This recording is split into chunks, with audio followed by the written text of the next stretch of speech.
প্রিয় মুসলিম এবং অমুসলিম ভাই ও বোনেরা, আসসালামু আলাইকুম ওয়ারহমাতুল্লাহি ওবারাকাতুহু। আমাদের স্রষ্টা আল্লাহ তাআলার দয়া, শান্তি ও রহমত সবার উপরে বর্ষিত হোক। আমাদের অনুষ্ঠানে স্বাগতম। রমজান এ ডেট উইথ ডক্টর জাকির। আমি আপনাদের হোস্ট ইউসুফ চেম্বার্স। আর আজকে আমাদের টপিক রমজান, আত্ম উন্নয়ন এবং ইসলাহ দেয়ার মাস, পর্ব ৪। ডক্টর জাকির, আসসালামু আলাইকুম। ওয়ালাইকুম আসসালাম রহমতুল্লাহ বারাকাতুহু। তো ডক্টর জাকির, আজকের অনুষ্ঠানে আমি আপনাকে প্রথমেই যে প্রশ্নটা করতে চাই সেটা হলো বাম হাতের চাইতে ডান হাতের উপর বেশি গুরুত্ব। আমি জানি যে এটা একটা সুন্নত, ইনশাল্লাহ আপনি এটা ব্যাখ্যা করবেন।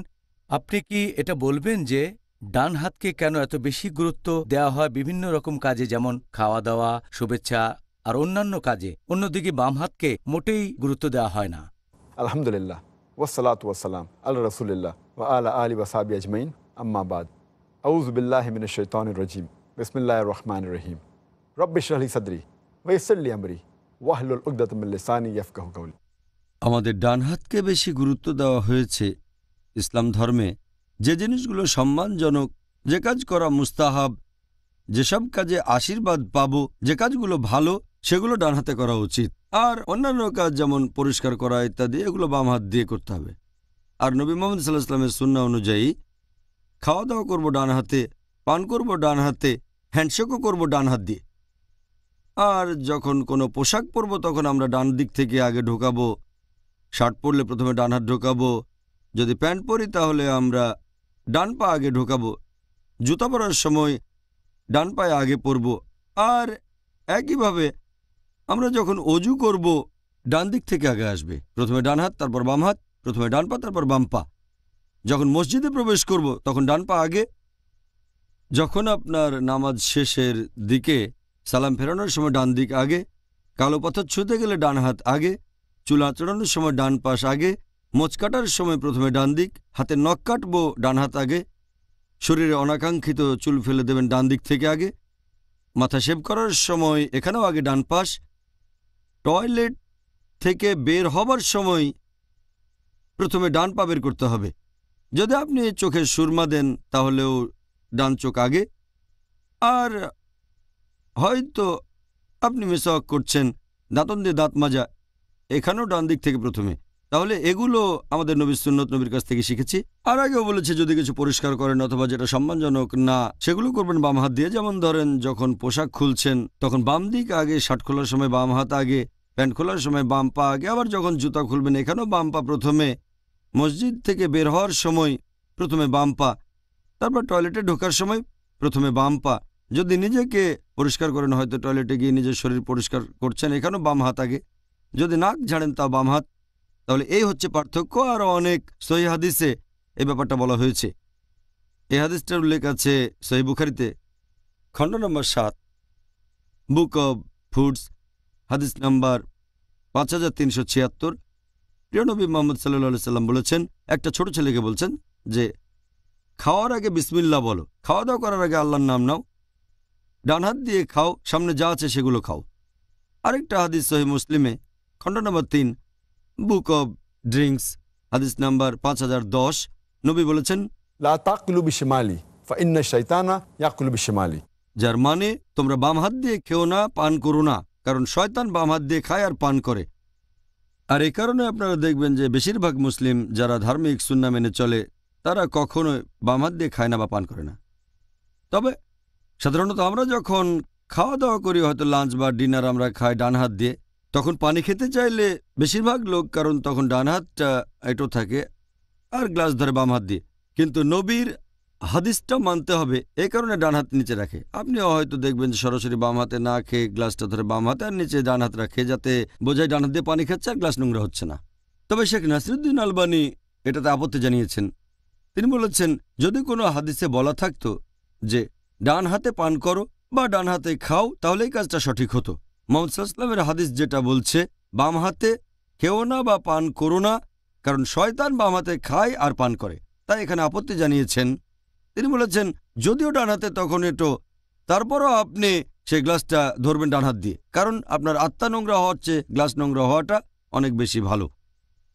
তিনি এটাতে একমত না। বাম হাতে ধরে নিচে ডান হাতটা দেবেন, বলছেন সরাসরি ডান হাতে ধরবেন। গ্লাস নোংরা হয়ে গেলে সমস্যা নেই, নিজের আত্মাকে নোংরা করার চেয়ে গ্লাস নোংরা হওয়া ভালো। তাহলে এখানে শেখ নাসিরুদ্দিন আলবানী একমত হতে পারেননি, আল্লাহ তার উপর দয়া করুন। এছাড়া আরও একটা হাদিস আছে, আবু দাউদ বুক অব ফুডস হাদিস নাম্বার 4129। প্রিয়নবী মোহাম্মদ সাল্লাল্লাহু সাল্লাম বলেছেন যে ডান দিক আগে ব্যবহার করবে যখন তোমরা ওযু করবে আর যখন তোমরা জামা কাপড় পরবে। নবী বলেছেন ডান দিক আগে ব্যবহার করবে যখন জামা কাপড় পরবে আর যখন তোমরা ওযু করবে, তারপর তোমরা বাম দিক ব্যবহার করতে পারবে। তারপর আরও হাদিস আছে আবু দাউদে খণ্ড নম্বর 1 হাদিস নাম্বার 33। বলা হয়েছে যে মুহাম্মদ সাল্লাল্লাহু সাল্লাম বলেছেন তোমরা ডান দিক ব্যবহার করবে যখন খাবার খাবে আর ডান দিক আগে ধুতে হবে যখন ওযু করবে। ডান দিক প্রথমে, এরপরে বাম পাশটা ধোবে আর পরিষ্কার করার সময় বাম হাত আগে। এছাড়া আরও একটা হাদিস আছে সহিহ মুসলিমে হাদিস নাম্বার 504। আমাদের প্রিয় নবী বলেছেন যে পরিষ্কার করা ইত্যাদির জন্য ডান হাত ব্যবহার করো না, বাম হাত ব্যবহার করো পরিষ্কার করার কাজে। এগুলোর ভিত্তিতে মাশাআল্লাহ আমরা নবীর সুন্নত মেনে চলি, যেগুলো ভালো জিনিস সম্মানজনক মুস্তাহাব সেগুলো ডান হাত দিয়ে করি আর অন্যান্য কাজগুলো বাম হাত দিয়ে। আর এরকম করার পেছনে যে কারণটা সেটা হচ্ছে যে মেডিকেল সায়েন্স এখন আমাদের বলে যে আমাদের ব্রেনের বাম অংশটা শরীরের ডান পাশকে নিয়ন্ত্রণ করে আর ব্রেনের ডান অংশটা শরীরের বাম পাশকে নিয়ন্ত্রণ করে।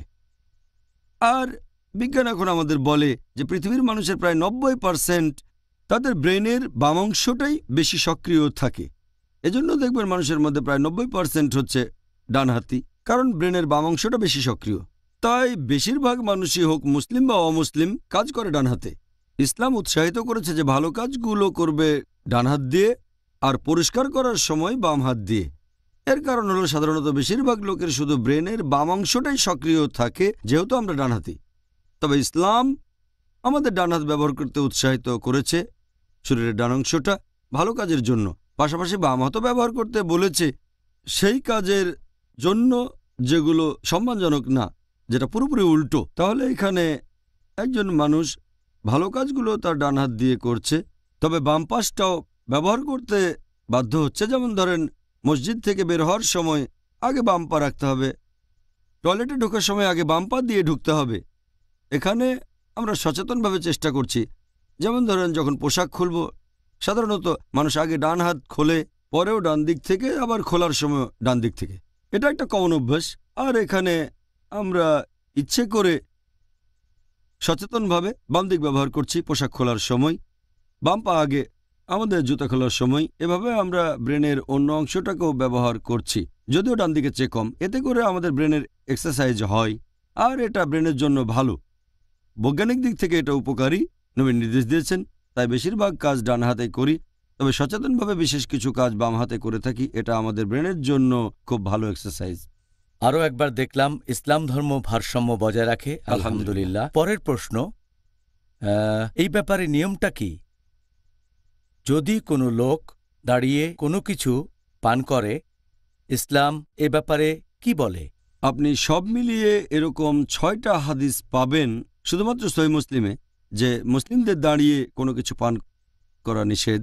আমাদের নবী মুহাম্মদ সাল্লাল্লাহু আলাইহি ওয়াসাল্লাম বলেছেন, এটা উল্লেখ আছে সহিহ মুসলিমে খণ্ড নম্বর 3 বুক অব ড্রিঙ্কস হাদিস নাম্বার 5017। আমাদের নবী নিষেধ করেছেন দাঁড়িয়ে কিছু পান করো না। সহিহ মুসলিম খণ্ড নম্বর 3 বুক অব ড্রিঙ্কস হাদিস নম্বর 5018। নবী এক লোকে নিষেধ করলেন যে তুমি দাঁড়িয়ে কিছু পান করো না। এরপর আরেকটা হাদিস আছে সহিহ মুসলিমে খণ্ড নম্বর 3 বুক অব ড্রিঙ্কস হাদিস নম্বর 5020। নবী সতর্ক করেছেন দাঁড়িয়ে কিছু পান করো না। এরপর আরেকটা হাদিস সহিহ মুসলিমে খণ্ড নম্বর 3 বুক অব ড্রিঙ্কস হাদিস নাম্বার 5022। প্রিয় নবী বলেছেন তোমরা দাঁড়িয়ে কিছু পান করবে না। এই সবগুলো হাদিস আমাদের নিষেধ করছে যে তোমরা দাঁড়িয়ে কিছু পান করো না। সহিহ মুসলিমের পরে হাদিস 5টা। সহিহ মুসলিম খণ্ড নম্বর 3 বুক অব ড্রিঙ্কস হাদিস নাম্বার 5023 থেকে 5027। এই 5টা হাদিস বলছে যে নবী জমজমের পানি পান করেছেন দাঁড়িয়ে। এছাড়াও একটা আছে সহিহ বুখারীতে খণ্ড নম্বর 2 বুক অফ হাজ হাদিস নাম্বার 1637। প্রিয় নবী মুহাম্মদ সাল্লাল্লাহু আলাইহি ওয়াসাল্লাম বলা হয়েছে যে তিনি জমজমের পানি দাঁড়িয়ে পান করলেন। এই হাদিসগুলোর ভিত্তিতে বিশেষজ্ঞগণ সবাই একমত যে বসে কিছু পান করাটা মুস্তাহাব, আর দাঁড়িয়ে আমরা পান করতে পারব শুধুমাত্র জমজমের পানি। কিছু কিছু বিশেষজ্ঞ এই ব্যাপারে একমত হয়েছেন, তবে এগুলোর পাশাপাশি আরও কিছু সহিহ হাদিস বলছে যে নবী জমজমের পানি ছাড়া সাধারণ পানিও দাঁড়িয়ে পান করেছেন।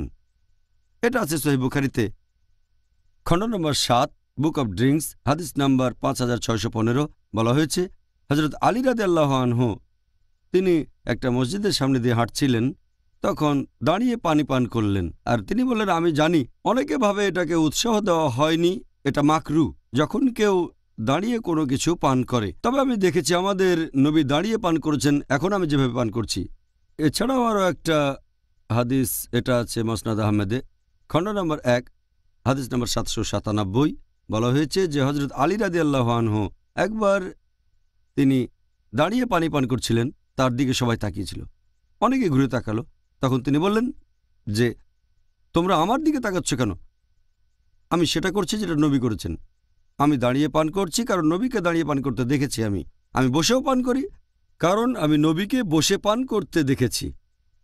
আর একটা হাদিস আছে তিরমিজিতে হাদিস নাম্বার 1881 ইবনে ওমর রাদিয়াল্লাহু আনহু তিনি বলেছেন যে যখন তিনি আমাদের নবীর সঙ্গে থাকতেন তখন অনেক সময় হাঁটতে হাঁটতে খেতেন আর দাঁড়িয়ে পান করতেন। এই হাদিসগুলোর ভিত্তিতে আমরা জানতে পারি, আর বেশিরভাগ বিশেষজ্ঞ মানেন যে বসে কিছু পান করাটা হচ্ছে মুস্তাহাব। এই কাজটাকে সুপারিশ করা হয়েছে কারণ এটা আমাদের নবীর নির্দেশ। একথা আগেও বলেছি, যখন আমাদের নবীর নির্দেশ আর কাজ বিপরীত হবে তখন নির্দেশের গুরুত্বই বেশি। নির্দেশ হচ্ছে আসল রুলিং, কাজ হতে পারে পরিস্থিতির কারণে হয়তো তিনি করেছিলেন, তবে মুস্তাহাব হচ্ছে বসে কিছু পান করা। তবে যেহেতু নবী মাঝে মধ্যে দাঁড়িয়ে কিছু পান করেছেন তাই দাঁড়িয়ে পান করার অনুমতি আছে, তবে সেটা হবে মাকরু। তার মানে এটা না করলে ভালো, তবে করলে কোনো শাস্তি নেই। দাঁড়িয়ে পান করতে পারবেন কারণ নবীও দাঁড়িয়ে পান করেছেন। হয়তো পরিস্থিতির কারণে নবী দাঁড়িয়ে পান করেছেন, সেজন্য দাঁড়িয়ে কিছু পান করাটা হারাম না। কিছু মানুষের ভুল ধারণা আছে যে দাঁড়িয়ে কিছু পান করা হারাম, আসলে হারাম না, এটা মাকরু, তবে বসে পান করাটাই ভালো। আপনার কাছে এবারের প্রশ্নটা, এটা আগের উত্তরের প্রসঙ্গ থেকে আপনি কি এবারে কিছু পান করার আদব কায়দাগুলো সম্পর্কে বলবেন? আমাদের নবীর সুন্নাহ আর পান করার আদব কায়দার কথা যদি বলেন, 1 নম্বর হচ্ছে পান করার আগে বিসমিল্লাহ বলবেন। আমরা পান করব ডান হাত দিয়ে, তারপর আমরা বসে পান করব। 4 নম্বর আমরা কমপক্ষে 3 ঢোক দিয়ে কিছু পান করব, এমন না যে একবারেই শেষ। 5 নম্বর পান করার শেষে আল্লাহর প্রশংসা করে বলবেন আলহামদুলিল্লাহ। 6 নম্বর হচ্ছে আপনি হয়তো পরিবেশন করছেন, অনেক লোকজন আছে, সবাইকে আপনি সার্ভ করছেন কিছু, আপনি সবার শেষে পান করবেন। 7 নম্বর আপনি পরিবেশন করবেন ডান দিক থেকে। 8 নম্বর জাগ বা বোতল থেকে সরাসরি পান করব না, জাগ থেকে ঢালবো কোনো কাপে অথবা গ্লাসে, তারপর পান করব। এই অভ্যাসগুলো স্বাস্থ্যসম্মত। যদি জাগ থেকে সরাসরি খান এটো হয়ে যাবে, তাই জাগ থেকে গ্লাসে ঢেলে নিলে সব কিছুই তাহলে পরিষ্কার থাকবে। আর 9 নম্বর আদব হচ্ছে স্বর্ণ বা রৌপ্যের পাত্রে কিছু পান করবেন না। এই হচ্ছে কোনো কিছু পান করার আদব কায়দা আর সুন্নাহ। জাযাকাল্লাহ খায়ের, সুন্দর বলেছেন। এখন ডাক্তার জাকির, এবারে আমি আপনাকে আমাদের ইন্টারভিউ পর্বের শেষ প্রশ্নটা করব। একেবারে সহজ সরল আর সরাসরি একটা প্রশ্ন। আমরা অনেক মুসলিমকে দেখি তারা বলছে বিসমিল্লাহির রহমানির রাহিম খাওয়ার ঠিক আগে, এটা কি সুন্নত? আমি এ ব্যাপারে যতটুকু জানি, কখনো শুনিনি এমন সহিহ হাদিসের কথা। এখন পর্যন্ত এরকম কোনো সহিহ হাদিস, খাঁটি হাদিস দেখিনি যেখানে আমাদের নবী বলেছেন যে খাওয়ার আগে তোমরা বলবে বিসমিল্লাহির রহমানির রাহিম, অথবা নবী খাওয়ার আগে বিসমিল্লাহির রহমানির রাহিম বলেছেন। সত্যি বলতে আমার জানা মতো সব হাদিস বলছে নবী বলেছেন বিসমিল্লাহ। এরকম একটা হাদিস, এটা আছে সহিহ বুখারীতে খণ্ড নম্বর 7 বুক অব ফুডস হাদিস নাম্বার 5376। নবী বলছেন একটা ছোট ছেলেকে যে খাওয়ার আগে আল্লাহর নাম নেবে, বলবে বিসমিল্লাহ, খাবে ডান হাত দিয়ে আর যেটা তোমার সামনে আছে। একটা হাদিসের বর্ণনা দিয়েছেন হজরত আয়েশা রাদিয়াল্লাহু আনহা। এটা আছে সুন্নান আবু দাউদে খণ্ড নম্বর 3 বুক অব ফুডস হাদিস নাম্বার 3758। হজরত আয়েশা রাদিয়াল্লাহু আনহা উম্মুল মুমিনিন রাদিয়াল্লাহু আনহা তিনি বলেছেন যে যখন তোমরা খাবে শুরুতে বলবে বিসমিল্লাহ, আল্লাহর নামে শুরু করছি। আর যদি খাওয়ার আগে বিসমিল্লাহ বলতে তোমরা ভুলে যাও তাহলে যখনই মনে পড়বে তখনই বলবে বিসমিল্লাহ আউয়ালু ওয়া আখিরু। এর মানে হচ্ছে আল্লাহর নাম নিচ্ছে একেবারে শুরুতে আর আল্লাহর নাম নিচ্ছে একেবারে শেষে। তাহলে আমাদের নবী সাল্লাল্লাহু আলাইহি ওয়াসাল্লাম নির্দেশ দিয়ে গেছেন এটাই। তবে এটা দুর্ভাগ্যজনক যেহেতু অনেকে জানে না, তাই তারা বলে বিসমিল্লাহির রহমানির রহিম, দয়াময় পরম দয়ালু আল্লাহর নামে শুরু করছি। একবার আমি একজন মুসলিম ভাইকে বলেছিলাম এখানে বিসমিল্লাহ হচ্ছে সঠিক শব্দ। সে বলল বিসমিল্লাহির রহমানির রহিম তো আরও বেশি, দয়াময় পরম দয়ালু আল্লাহ তাআলার নামে শুরু করছি, এটা কি বিসমিল্লাহর চেয়ে ভালো না? আমি বললাম নবী যখন বলেননি তখন কি নবীর কথাটাকে উন্নত করবেন? তারপর তাকে বললাম আপনার এই যুক্তিতেই ধরেন আমি কোনো পশু কোরবানি করছি, যখন পশু জবাই করছি তখন বলছি বিসমিল্লাহ, বিসমিল্লাহ আল্লাহু আকবার। বলবেন না বিসমিল্লাহির রহমানির রহিম দয়াময় পরম দয়ালু আল্লাহর নামে শুরু করছি? চিন্তা করুন, যখন পশু জবাই দিচ্ছেন তখন বলছেন আল্লাহ তুমি দয়াময় পরম দয়ালু। দুর্ভাগ্যজনকভাবে অনেক মুসলিমই এটা জানে না, তাই কোরআন হাদিসের কথা না শুনেই নিজেরাই যুক্তি দেখানোর চেষ্টা করে, যেটা মোটেও ঠিক না। আমরা আল্লাহ এবং রাসূলের কথা মেনে চলব। জাযাকাল্লাহ খায়ের। আপনার অকাট্য যুক্তি কোনোভাবেই খণ্ডন করতে পারছি না। পরের প্রশ্ন, পুরুষ এবং মহিলাদের পোশাকের ব্যাপারে ইসলাম ধর্মের নিয়মগুলো কি কি? উত্তরটা বেশ লম্বা হবে। ইসলামিক পোশাক পরিচ্ছদের ব্যাপারে যদি বলতে হয়, এ ব্যাপারে বিভিন্ন নির্দেশনা দেওয়া আছে পবিত্র কোরআন এবং কিছু হাদিসে। আল্লাহ পবিত্র কোরআনে প্রথমে বলেছেন পুরুষের হিজাবের কথা, তারপর মহিলাদের হিজাবের কথা বলেছেন। আল্লাহ পবিত্র কোরআনে বলেছেন সূরা নূর অধ্যায় নম্বর 24 আয়াত নম্বর 30, মুমিন পুরুষদের বলো তারা যেন দৃষ্টি সংযত রাখে, লজ্জাস্থানের হেফাজত করে। মানে একজন পুরুষ যদি কোনো মহিলাকে দেখে আর খারাপ চিন্তা আসে সে মাথা নিচু করবে। একবার একটা ছেলে একজন মুসলিম অনেকক্ষণ এক মেয়ের দিকে তাকিয়ে আছে। বললাম ভাই এটা কি করছো, এটা তো হারাম ইসলামে। সে বলল আমাদের প্রিয় নবী বলেছেন প্রথম দৃষ্টি ক্ষমা করা হবে, দ্বিতীয়বার দেখা নিষিদ্ধ। আমার প্রথম দেখায় অর্ধেক শেষ হয়নি।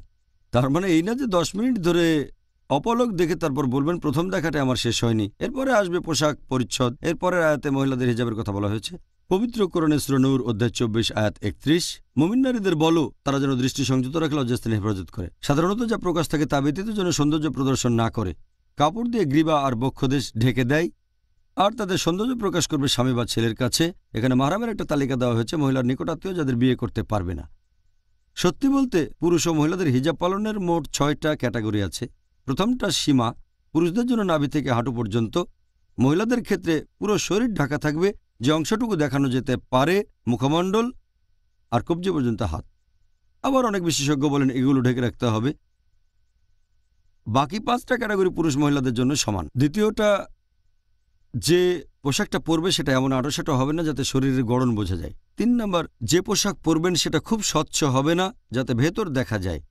4 নম্বর, পোশাকটা এত বেশি জমকালো হবে না যাতে বিপরীত লিঙ্গের মানুষ আকৃষ্ট হয়। 5 নম্বর, আপনার পোশাকে অবিশ্বাসীদের কোনো চিহ্ন বা প্রতীক থাকবে না। আর একটা হাদিস আছে সহিহ মুসলিমে খণ্ড নম্বর 3 বুক অব ড্রেস হাদিস নাম্বার 5173। একবার এক লোক জাফরান রঙের একটা পোশাক পরেছে। নবী বললেন যে এই রংটা বদলাও, এটা অবিশ্বাসীদের ধর্মীয় পোশাকের মতো দেখাচ্ছে। জাফরান অন্য ধর্মের অনুসারীরা ব্যবহার করে, তাই এমন কোনো পোশাক পরবে না যেটা অবিশ্বাসীদের কোনো চিহ্ন থাকে। আর বিশেষ করে যেগুলো অবিশ্বাসীদের ধর্মীয় প্রতীক, যেমন ক্রস খ্রিস্টানদের প্রতীক, সিঁদুর দেওয়া টিকি রাখা বা ওম হিন্দুইজমের প্রতীক, তাহলে এমন কিছু পরবেন না যেটা অবিশ্বাসীদের ধর্মীয় প্রতীক। আর 6 নম্বর হচ্ছে এমন কিছু পরবেন না যেটা বিপরীত লিঙ্গের পোশাক। একটা হাদিস আছে সহিহ বুখারীতে খণ্ড নম্বর 7 বুক অব ড্রেস হাদিস নম্বর 5885। আমাদের নবী বলেছেন পুরুষরা মহিলাদের মতো ব্যবহার করবে না, আর মহিলাদের কোনো পোশাকও পরবে না। মহিলারা পুরুষের মতো ব্যবহার করবে না, পুরুষের মতো আচরণ করবে না, পুরুষের কোনো পোশাকও পরবে না। তাহলে এই হলো হিজাব পালনের 6টা শর্ত। তবে এখানে বলছে শুধু পোশাকের কথা, এর পাশাপাশি পরিপূর্ণ হিজাবের জন্য এখানে আরও আছে কিভাবে কথা বলবেন, কিভাবে হাঁটাচলা করবেন, কিভাবে চিন্তাভাবনা করবেন, কিভাবে নিজেকে উপস্থাপন করবেন, এসব কিছু মিলে পূর্ণ হিজাব। আর আল্লাহ পবিত্র কোরআনে বলেছেন সূরা আহজাব অধ্যায় নম্বর 33 আয়াত নম্বর 59, হে নবী, মুমিন নারীদের বলো বাইরে যাওয়ার সময় তারা যেন নিজেদের চাদর দিয়ে ঢাকে, এতে করে তাদের সহজে চেনা যাবে এবং তাদেরকে উত্ত্যক্ত করা হবে না। এখানেও উদাহরণ দেই, ধরেন দুই যমজ বোন, দুজনে খুবই সুন্দরী, সমান সুন্দরী, তারা দুজনেই লন্ডনের রাস্তায় হেঁটে বেড়াচ্ছে। আপনি যে শহরে থাকেন, ধরেন সেখানে এক বোন, সে পরে আছে ইসলামিক হিজাব, পুরো শরীর ঢাকা, মুখমণ্ডল আর কবজি পর্যন্ত হাত বাঁধে। আর অন্য যে বোনটা একই রকম সুন্দরী, সে পরেছে পশ্চিমা পোশাক, মিনিস্কার্ট বা শর্টস, আর রাস্তায় একটা বখাটে ছেলে শিকারের অপেক্ষায় আছে। আমি আপনাদের প্রশ্ন করি, ছেলেটা কাকে উত্ত্যক্ত করবে? মিনিস্কার্ট পরা মেয়েটাকে নাকি ইসলামিক হিজাব পরা মেয়েটাকে উত্ত্যক্ত করবে? কাকে উত্ত্যক্ত করবে? অবশ্যই যে মেয়েটা মিনিস্কার্ট পরেছে। ঠিক বলেছেন। তাহলে কোরআন ঠিকই বলেছে যে মহিলাদের হিজাবের ব্যবস্থা করা হয়েছে যেন তাদেরকে উত্ত্যক্ত করা না হয়। তাহলে এই হচ্ছে হিজাবের 6টা শর্ত। এছাড়াও পোশাকের ব্যাপারে আরও কিছু নিয়মকানুন আছে, পুরুষের পোশাকের ব্যাপারে কিছু নিয়মকানুন আছে। যেমন ধরেন, আমাদের প্রিয় নবী বলেছেন যে পুরুষদের স্বর্ণ আর রেশম পরা নিষিদ্ধ। সুন্নাহ আল নিসাইতে আছে, বুক অব জিনা, অধ্যায় নম্বর 40, হাদিস নাম্বার 5147। আমাদের প্রিয় নবী বলেছেন, দুটো জিনিস, স্বর্ণ আর রেশম, এগুলো আমার উম্মার পুরুষদের জন্য নিষিদ্ধ, তবে মহিলাদের ব্যাপারে এটা অনুমতি আছে। এছাড়া আপনারা দেখবেন আরও কিছু হাদিসে আছে যে প্যান্ট বা পোশাকের নিচের অংশ থাকতে হবে টাকনুর উপরে, টাকনুর নিচে যাওয়া যাবে না। এই হাদিসটা উল্লেখ করা হয়েছে সহিহ বুখারীতে, খণ্ড নম্বর 7, বুক অব ড্রেস, হাদিস নাম্বার 5787। প্রিয় নবী বলেছেন যে প্যান্ট বা পোশাকের নিচের যে অংশ টাকনুর নিচে যায় সেটা দোজখের আগুনে জ্বলবে। এ ব্যাপারে আমি গত পর্বে আলোচনা করেছি, প্যান্ট অথবা পোশাকের নিচের অংশ টাকনুর নিচে যাওয়া নিষিদ্ধ। এছাড়া আরও নির্দেশনা পাই যে খুব জমকালো কোনো পোশাক পরা, যে পোশাক আপনাকে উজ্জ্বল করে তুলবে আর আপনার পাশের মানুষকে ম্লান করে দেখাবে, যেমন পোশাক পরে রাজারানী অথবা নেতা, যে তারা অনেক বড়, এটা নিষিদ্ধ। এই হাদিসটা আছে সুনান আবু দাউদ, হাদিস নাম্বার 4018 ও 4019। যে লোক খ্যাতি আর জাকজমক দেখানোর জন্য কোনো পোশাক পরে, আল্লাহ সুবহানাহু ওয়া তাআলা কিয়ামতের দিন তাকে সেই পোশাকে পুনরুত্থিত করবেন। এই হাদিসের আরেকটা ভার্সন বলছে যে আল্লাহ তাকে অপমানের সাথে পুনরুত্থিত করবেন রোজ কিয়ামতের দিনে, পুনরুত্থানের দিনে। এছাড়া আরও নির্দেশনা দেওয়া হয়েছে যে এটা করলে ভালো যদি সাদা পোশাক পরেন। আমাদের নবী বলেছেন, এটা আছে সুনান আবু দাউদে, বুক অব ড্রেস, খণ্ড নম্বর 3, হাদিস নাম্বার 4050। নবী বলেছেন যে তোমরা সাদা পোশাক পরো, কারণ এটাই সবচেয়ে সেরা পোশাক, আর মৃত মানুষকে সাদা কাফন দাও। আর এছাড়াও আমাদের নবী মুহাম্মদ সাল্লাল্লাহু আলাইহি ওয়াসাল্লাম বলেছেন, এই হাদিসটা আছে সুনান আবু দাউদে, খণ্ড নম্বর 3, বুক অব ড্রেস, হাদিস নাম্বার 4129। নবী বলেছেন, যখনই তোমরা কোনো পোশাক পরবে অথবা অজু করবে, শুরু করবে ডান দিক থেকে। তাহলে এটাও সুন্নত যে পোশাক পরার সময় ডান দিক থেকে শুরু করতে হবে। তাহলে এরকম কিছু নিয়ম কানুন আমরা কোরআন হাদিসে পাবো হিজাব সম্পর্কে, পোশাক পরিচ্ছদ, আর আমাদের নবীর সুন্নত যেগুলো বিভিন্ন পোশাক পরিচ্ছদ পরা নিয়ে আছে। জাযাকাল্লাহ খায়ের ডক্টর জাকির। আমি জানি যে আমরা শুধুমাত্র এই একটা টপিক নিয়েই পুরো একটা অনুষ্ঠান করতে পারি। এবারে আমরা আলোচনা করব দর্শকদের প্রশ্ন নিয়ে, যার টপিক রমজান, আত্ম উন্নয়ন এবং ইসলাহ দেয়ার মাস। এখানে আমরা নবীর সুন্নত নিয়ে আলোচনা করব, গত বেশ কয়েকটা পর্বেও করেছি। তাহলে আপনাকে প্রথম প্রশ্নটা করি। ডক্টর জাকির, পিস টিভির দর্শকরা আপনার কাছে পৃথিবীর বিভিন্ন প্রান্ত থেকে প্রশ্ন করেছেন। আলহামদুলিল্লাহ, আল্লাহ যেন নির্দেশনা দেন, তাদের উপর রহমত করেন। ইসলাম ধর্মের সুন্নত পালনের উদ্দেশ্য কি? নির্দেশনার জন্য কোরআন কি যথেষ্ট নয়? বুঝিয়ে বলবেন কি? সুন্নত পালনের উদ্দেশ্য আসলে কি? পবিত্র কোরআন কি যথেষ্ট নয়? এমন কিছু লোক আছে তথাকথিত আধুনিক, ইনভার্টেড কমা, তারা নিজেদের আধুনিক বলে পরিচয় দেয় আর বলে কোরআন কি যথেষ্ট না, সুন্নত মানতে হবে কেন? তারা এটা বুঝতে পারে না যে সুন্নাহ হলো ইসলাম ধর্মের দ্বিতীয় অপরিহার্য উৎস। মুহাম্মদ সাল্লাল্লাহু আলাইহি ওয়াসাল্লামের সহিহ হাদিস, তাঁর কথা, তাঁর কাজ, তাঁর সম্মতি, এগুলো খুবই গুরুত্বপূর্ণ পবিত্র কোরআন সঠিকভাবে বোঝার জন্য। আর সত্যি বলতে সহিহ হাদিস, খাঁটি হাদিস, আমাদের নবীর সুন্নাহ, এগুলো হচ্ছে কোরআনের কমেন্ট্রি। পবিত্র কোরআনে অবশ্যই এরকম কিছু আয়াত আছে যেগুলোর ব্যাখ্যার প্রয়োজন নেই, একেবারে পরিষ্কার। যেমন ধরেন, কুল হুয়াল্লাহু আহাদ, বলো তিনি আল্লাহ এক, অদ্বিতীয়। আমরাও বুঝতে পারছি আল্লাহ কেবলমাত্র একজন, কমেন্ট্রির প্রয়োজন নেই। তবে আরও কিছু আয়াত আছে যেগুলোর কোনো হাদিস ছাড়া, সুন্নাহ ছাড়া অর্থ বুঝতে পারবেন না। যেমন ধরেন, কোরআন বলছে যে একজন মুসলিম ধনী হলে সে জাকাত দেবে। কোরআন নির্দিষ্ট করে বলছে না যে কি পরিমাণ জাকাত তাকে দিতে হবে। যখন আপনি আমাদের নবীর হাদিস পড়বেন, নবীর সুন্নাহ পড়বেন, তখন জানতে পারবেন আপনার যদি স্বর্ণরৌপ্য ধন দৌলত ইত্যাদি থাকে তাহলে সেই সম্পদের 2.5% দান করতে হবে। এ ব্যাপারে আগেও বলেছি, যদি হয় কৃষিজাত পণ্য তাহলে সেচ ছাড়া 10%, সেচ দিলে 5%, এরকম বিভিন্ন নিয়ম। হাদিস না থাকলে কিভাবে জানতে পারবেন? পবিত্র কোরআন এ ব্যাপারে বলছে যে কাদের জাকাত দেবেন, কিন্তু কতখানি দিতে হবে সেটা বলেনি। এছাড়াও কোরআন বলছে তোমরা নামাজ পড়ো। কোরআনে কিছু কিছু বিষয়ের উল্লেখ আছে, যেমন সিজদা, তারপর রুকু। বিস্তারিত বলা হয়নি যে কত রাকাত নামাজ পড়তে হবে। নামাজ পড়া সঠিক নিয়ম কি, কিভাবে হাত বাঁধবো, এগুলো পাবেন সুন্নত থেকে। তাহলে হাদিস ছাড়া ইসলামের স্তম্ভগুলো পালন করতে পারবেন না, এতটাই গুরুত্বপূর্ণ। আল্লাহ পবিত্র কোরআনে বলেছেন, সূরা আহজাব অধ্যায় নম্বর 33 আয়াত নম্বর 21, নিশ্চয়ই রাসূলের চরিত্রের মধ্যে রয়েছে সবচেয়ে উত্তম আদর্শ।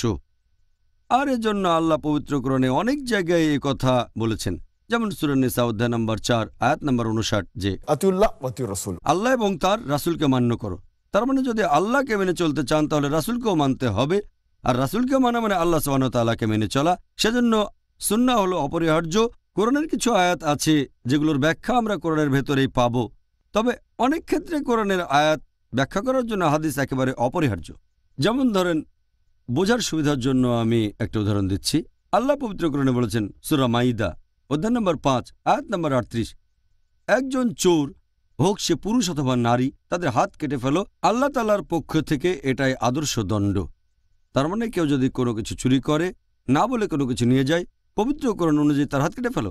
তবে যখন বিস্তারিত জানবেন, যখন হাদিস পড়বেন, আমাদের নবীর সুন্নাহ পড়বেন, জানতে পারবেন। এটা আছে সহিহ বুখারীতে খণ্ড নম্বর 8 বুক অব হুদুদ হাদিস নম্বর 6789। প্রিয় নবী মুহাম্মদ সাল্লাল্লাহু আলাইহি ওয়াসাল্লাম বলেছেন যে কেউ যদি চুরি করে দিনারের সিকি ভাগ বা একটু বেশি, তার হাত কেটে ফেলতে হবে। মানে যদি এর কম চুরি করে তার হাত কাটা হবে না। ধরেন কেউ খেতে না পাওয়ার কারণে একটা রুটি চুরি করলো, তার হাত কেটে ফেলতে হবে না।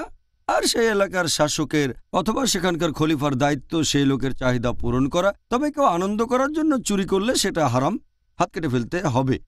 দ্বিতীয়, হাত কাটবেন থেকে সেটা পাবেন হাদিসে। নবী বলেছেন, হাদিস থেকে জেনেছি কাটবেন কবজি থেকে। অনেকে ভাবতে পারে কাটা হবে আঙ্গুল থেকে বা কনুই থেকে, অথবা কাটা হবে কাঁধ থেকে। হাত কাটবেন থেকে? হাদিস থেকে জানতে পারবেন কাটবেন কবজি থেকে।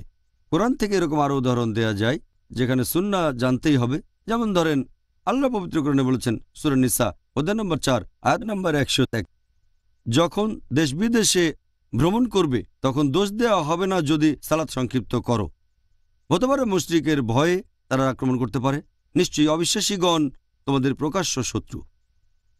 এখানে কোরআন পরিষ্কার বলছে ভ্রমণের সময় নামাজ সংক্ষিপ্ত করতে পারেন। হতে পারে অবিশ্বাসীদের ভয়ে যে তারা আক্রমণ করতে পারে।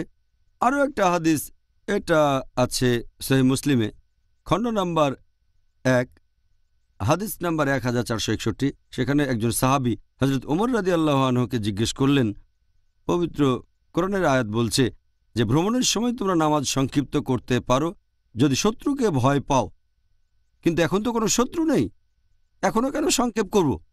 হযরত ওমর রাদিয়াল্লাহু আনহু উত্তরে বললেন, আমি আল্লাহর রাসূলকে একই প্রশ্ন করেছিলাম। তিনি বলেছিলেন, এটা তোমাদের প্রতি বদান্যতা, তাই আল্লাহর বদান্যতা গ্রহণ করো। তার মানে যখনই ভ্রমণ করবেন সেখানে শত্রুর ভয় থাকুক বা না থাকুক, অবিশ্বাসীর ভয় থাকুক বা না থাকুক, সংক্ষিপ্ত করতে পারেন। যদি হাদিস না থাকতো, কোরআনের আয়াত শুধু একটা কারণ বলছে, তবে পুরো ব্যাখ্যাটা পাবেন সহিহ হাদিসে। হাদিস থেকে জানবেন যখনই ভ্রমণ করবেন। তারপর দূরত্ব কত সেটাও হাদিস থেকে জানবেন। দূরত্ব আনুমানিক 80 কিলোমিটারের বেশি, যে কতখানি দূরে গেলে একজন লোককে ভ্রমণকারী ধরা হতে পারে, এখানেও আপনি বিস্তারিত পাবেন হাদিসে। তাহলে হাদিস থেকে জানবেন যে যখনই ভ্রমণ করবেন 80 কিলোমিটারের বেশি, তাহলে আপনি ভ্রমণকারী হবেন, নামাজ সংক্ষিপ্ত করতে পারবেন। আর সংক্ষিপ্ত করা উচিত, কারণ এটা আল্লাহর তরফ থেকে একটা উপহার, আল্লাহ সুবহানাহু ওয়া তাআলার বদান্যতা। এভাবে অনেক উদাহরণ দেয়া যায়। আমি আরেকটার কথা বলছি। আল্লাহ পবিত্র কোরআনে বলেছেন সূরা আনাম অধ্যায় 6 আয়াত 145, আমি শুধু সেই সব খাবার নিষেধ করেছি যেগুলোর কথা কোরআনে উল্লেখ আছে। এরপর আয়াতটা বলছে যে হুররিমাত আলাইকুমুল মাইতাতু ওয়াদ-দামু ওয়া লাহমুল খিনজির ওয়া মা উহিল্লা লিগাইরিল্লাহ বিহি, যার মানে তোমাদের জন্য হারাম খাদ্য, মৃত জন্তু, রক্ত, তারপর শূকরের মাংস, আর যে পশু জবাইকালে আল্লাহ ব্যতীত অন্য কারো নাম নেওয়া হয়েছে। কোরআনের এই আয়াত থেকে আমরা জানতে পারছি শুধু এই 4টা খাবার নিষিদ্ধ, অন্য সবগুলো খেতে পারবেন। তবে বিস্তারিত জানতে পারবেন হাদিসে। বেশ কিছু হাদিস আমাদের বলছে যে অন্যান্য কিছু খাবারও নিষিদ্ধ। যেমন ধরেন, এটা আছে সহিহ মুসলিমে, খণ্ড নম্বর 3, হাদিস নম্বর 4752। প্রিয় নবী মুহাম্মদ সাল্লাল্লাহু আলাইহি ওয়াসাল্লাম বলেছেন, তোমাদের জন্য নিষিদ্ধ বিভিন্ন শিকারী পাখির মাংস, যেসব পাখির ঠোঁট ধারালো আর নখ ধারালো আছে, এই পাখির মাংস নিষিদ্ধ। এটা কোরআনে বলা নেই, হাদিসে আছে। এরকম অনেক হাদিস আছে সহিহ বুখারী আর সহিহ মুসলিমে যে তোমাদের জন্য নিষিদ্ধ খাবার হচ্ছে সেই সব পশুর মাংস যারা আক্রমণ করে মাংসাশী প্রাণী, মাংস খায়, যেমন বাঘ, চিতাবাঘ, সিংহ ইত্যাদি। এটা আছে সহিহ বুখারীতে, বুক অব স্ল্যাটারিং, হাদিস নম্বর 5528। আমাদের নবী মুহাম্মদ সাল্লাল্লাহু আলাইহি ওয়াসাল্লাম বলেছেন, তোমাদের জন্য নিষিদ্ধ খাবার হলো গাধার মাংস। এগুলোর কথা কোরআনে উল্লেখ করা হয়নি, আমাদের দেখতে হবে হাদিস। হাদিস থেকে বিস্তারিত জানতে পারবেন। কোরআন এক ধরনের টেলিগ্রাফিক মেসেজ, খুব গুরুত্বপূর্ণ, একেবারে খাঁটি আলহামদুলিল্লাহ। তবে কমেন্ট্রির জন্য আপনাকে পড়তে হবে হাদিস।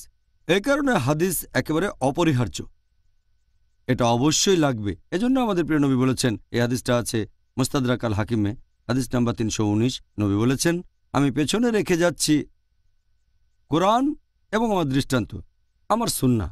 কেউ যদি কোরআন এবং আমার সুন্নাহ শক্ত করে ধরে, সে চিরদিন সরল পথে থাকবে, ভুল পথে কখনো যাবে না।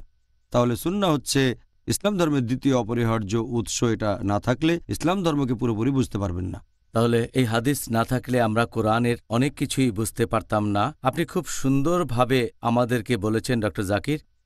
আল্লাহ সুবহান তাআলা সেই সব মানুষকে হেদায়েত করুন যারা এটা মেনে চলছে না। পরের প্রশ্ন, কোনো মুসলিম ইসলাহ দেওয়ার সময় কারো খারাপ ব্যবহারের উত্তরে যদি সেও একই ধরনের ব্যবহার করে, তাহলে সেটা কি সঠিক হবে?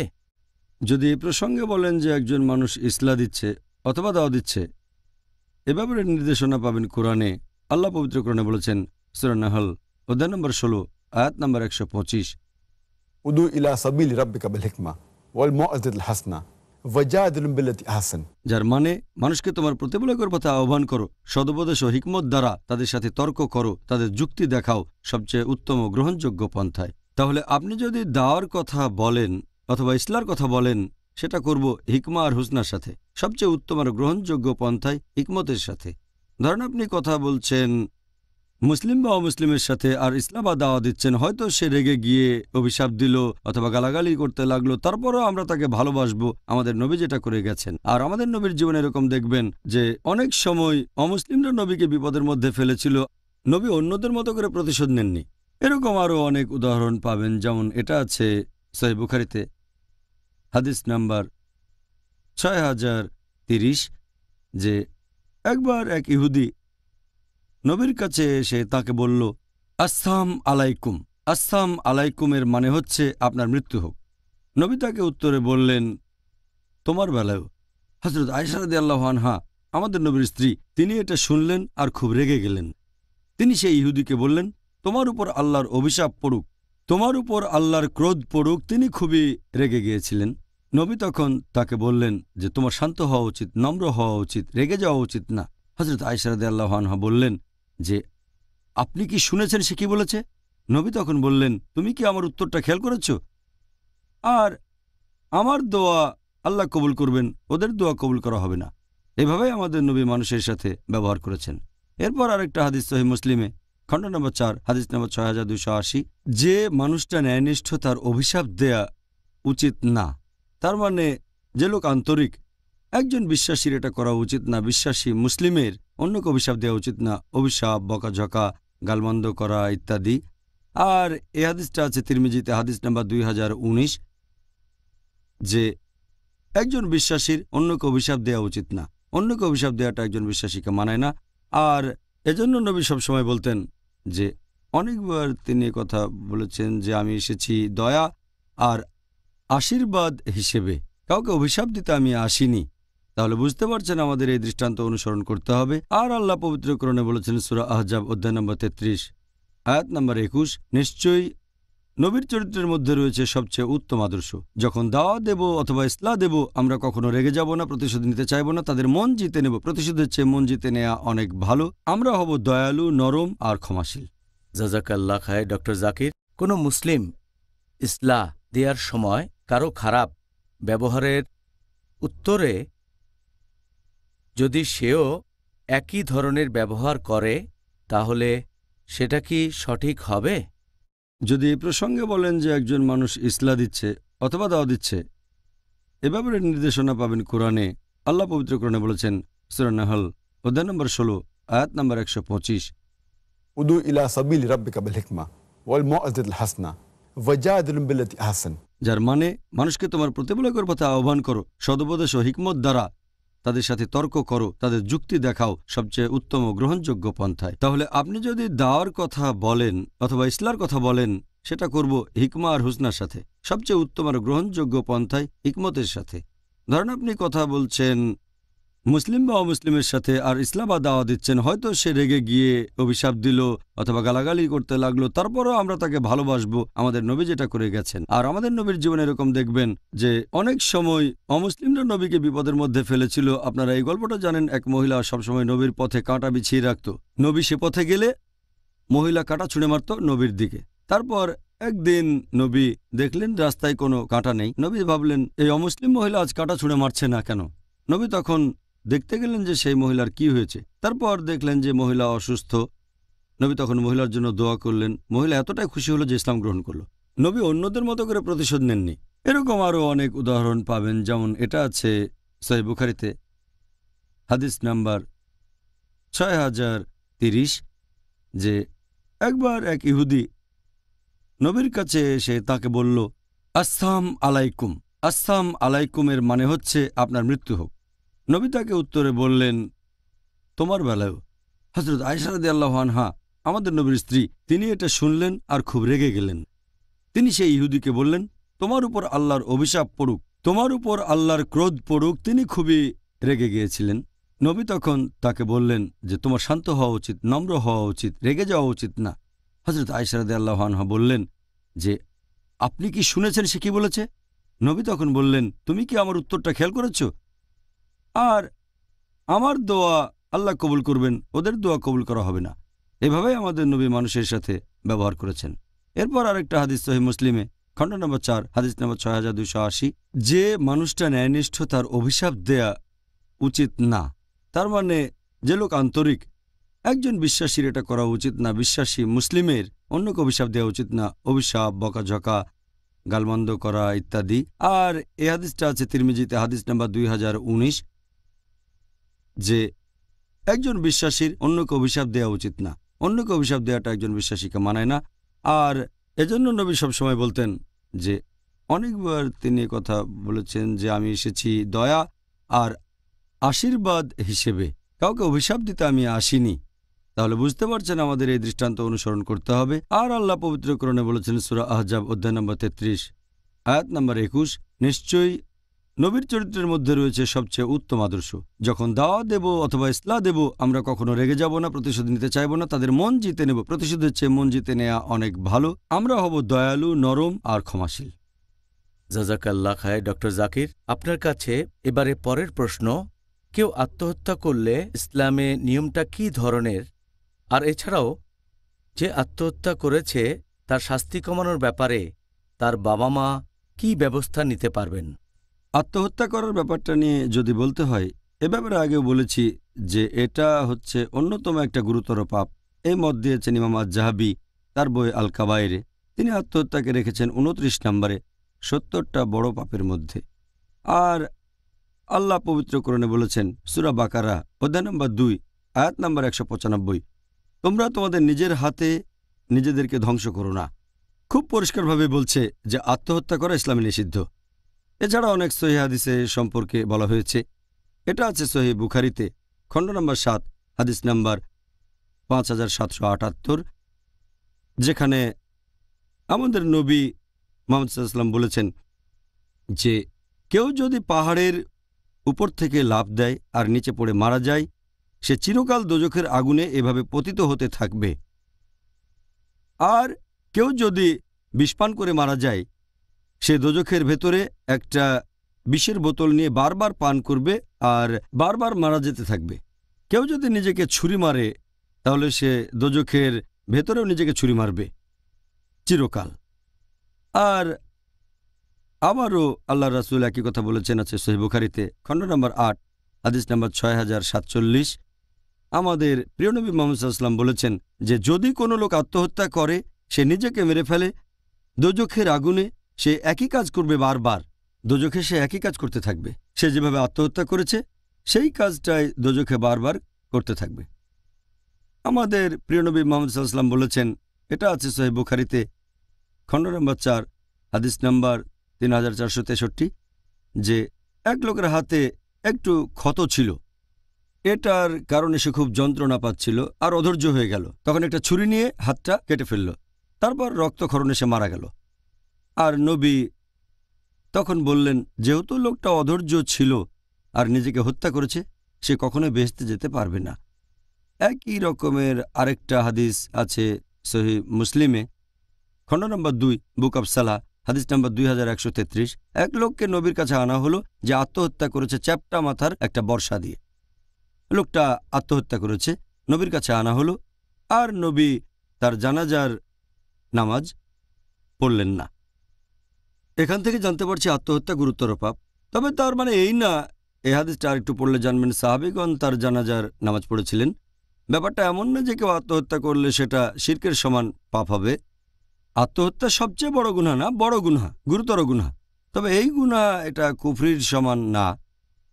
আর যদি আল্লাহ চান, সন্তুষ্ট হন, তিনি ক্ষমা করতে পারেন। আল্লাহ পবিত্র কোরআনে বলেছেন সূরা নিসা অধ্যায় ৪ আয়াত ৪৮ আর সূরা নিসা অধ্যায় ৪ আয়াত ১১৬, আল্লাহ চাইলে যে কোনো অপরাধ ক্ষমা করতে পারেন, তবে শিরক করাকে কখনোই ক্ষমা করবেন না।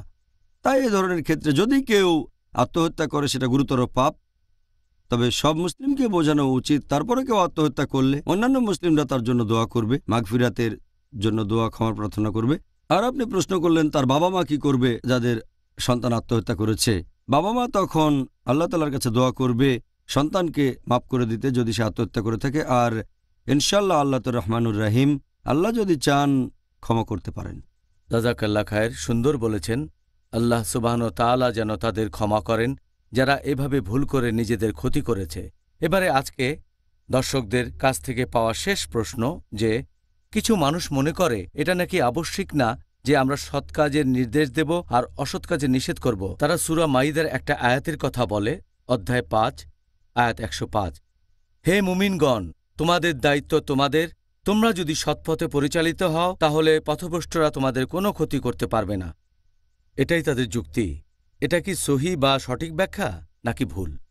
পবিত্র কোরআনের এই আয়াতটার অর্থ সম্পর্কে যদি কিছু বলতে হয়, এই আয়াতটা বলছে, হে মুমিনগণ, তোমাদের কোনো ক্ষতি হবে না যদি সঠিক নির্দেশনা অনুসরণ করো। তাহলে এই আয়াতটাতে যে বলা হয়েছে সঠিক নির্দেশনা মেনে চলো, আপনারা যদি আয়াতটার কমেন্ট্রি পড়েন, সঠিক নির্দেশনা মানে কি? সঠিক নির্দেশনা মানে সৎ কাজে নির্দেশ দেওয়া, অসৎ কাজে নিষেধ করা। আল্লাহ পবিত্র কোরআনে বলেছেন সূরা আলে ইমরান অধ্যায় নম্বর ৩ আয়াত নম্বর ১১০, কুনতুম খায়রা উম্মাতিন উখরিজাত লিন-নাস, হে মুসলিম, তোমরা শ্রেষ্ঠ উম্মত মানবজাতির মধ্যে আবির্ভূত হয়েছ। তোমরা সৎ কাজে নির্দেশ দাও, অসৎ কাজে নিষেধ করো। তা'মিরুনা বিল মারুফি ওয়া তানহাউনা আনিল মুনকার ওয়া তু'মিনুনা বিল্লাহ। সৎ কাজে নির্দেশ দাও, অসৎ কাজে নিষেধ করো, আল্লাহকে বিশ্বাস করো। তাহলে যদি সঠিক নির্দেশনায় চলতে চান, আল্লাহ বলেছেন তোমরা সৎ কাজে নির্দেশ দেবে, অসৎ কাজে নিষেধ করবে, আল্লাহকে বিশ্বাস করবে। যদি সৎ কাজে নির্দেশ না দাও, অসৎ কাজে নিষেধ না করো, তোমরা খায়রা উম্মাহ হওয়ার যোগ্য নও। তাহলে কোরআনের আয়াত অনুযায়ী আপনি ভালো কাজের নির্দেশ দেবেন, অসৎ কাজে নিষেধ করবেন। বেহেশতে যেতে চাইলে একজন মুসলিমকে যে শর্তগুলো পূরণ করতে হবে সেগুলো বলা হয়েছে সূরা আসরে অধ্যায় নম্বর ১০৩ আয়াত ১ থেকে ৩ বলা হয়েছে, ওয়াল আসর ইন্নাল ইনসানা লাফি খুসর ইল্লা আল্লাযিনা আমানু ওয়া আমিলুস সলিহাতি ওয়া তাওয়াসাউ বিল হাক্কি ওয়া তাওয়াসাউ বিস সাবর। অর্থাৎ মহাকালের শপথ, মানুষ সবসময় ক্ষতিগ্রস্ত হয় তারা বাদে যারা ঈমান আনে, যারা সৎ কাজ করে, যারা মানুষকে সত্যের উপদেশ দেয় এবং মানুষকে ধৈর্য আর অধ্যবসায়ের উপদেশ দিয়ে থাকে। কোনো মানুষ বেহেশতে যেতে চাইলে ৪টা শর্ত পূরণ করতে হবে। ঈমান ১ নম্বর, সৎ কাজ করা ২ নম্বর, ৩ নম্বর ওয়া তাওয়াসাউ বিল হক, মানুষকে সত্যের উপদেশ দেয়া, আর ৪ নম্বর মানুষকে ধৈর্য ও অধ্যবসায়ের উপদেশ দেয়া। এই ৪টার একটাও বাদ গেলে বেহেশতে যেতে পারবেন না। হয়তো আপনি খুব ভালো মুসলিম, ৫ ওয়াক্ত নামাজ পড়েন, হজ পালন করে এসেছেন, নিয়মিত যাকাত দেন, কিন্তু যদি দাওয়া না দেন, সৎ কাজের নির্দেশ অসৎ কাজের নিষেধ না করেন, আপনি বেহেশতে যেতে পারবেন না। যদি আল্লাহ ক্ষমা করে আপনাকে বেহেশতে পাঠান সেটা আলাদা ব্যাপার, এটা তার এখতিয়ারে। আল্লাহ কোরআনে বলেছেন সূরা নিসা অধ্যায় ৪ আয়াত ৪৮ আর সূরা নিসা অধ্যায় ৪ আয়াত ১১৬, আল্লাহ চাইলে যে কোনো অপরাধ ক্ষমা করতে পারেন, তবে শিরকের অপরাধ কখনো ক্ষমা করবেন না। সাধারণ পরিস্থিতিতে এই ৪টা জিনিসই সমান গুরুত্বপূর্ণ। ঈমান, সৎ কাজ করা, মানুষকে সত্যের উপদেশ দেয়া মানে দাওয়া এবং ইসলাহ, এবং ধৈর্য ও অধ্যবসায়ের উপদেশ দেয়া। সেজন্য দাওয়া আর ইসলাহ দেয়া হচ্ছে একটা শর্ত যদি কোনো মুসলিম, কোনো মানুষ বেহেশতে যেতে চায়। জাজাকাল্লাহ খায়ের। আবারও আমরা ডক্টর জাকির আমাদের এই অনুষ্ঠানের শেষ পর্যায়ে চলে এসেছি, আর আমি মুসলিম এবং অমুসলিম ভাই বোনদের অনুরোধ করছি এই অনুষ্ঠানটা দেখবেন আগামীকাল একই সময়ে। আর সেদিন আমাদের আলোচনার টপিক হবে অমুসলিমদের কাছে দাওয়া দেয়া, ইনশাল্লাহ। আসসালামু আলাইকুম ওয়া রাহমাতুল্লাহি ওয়া বারাকাতুহু।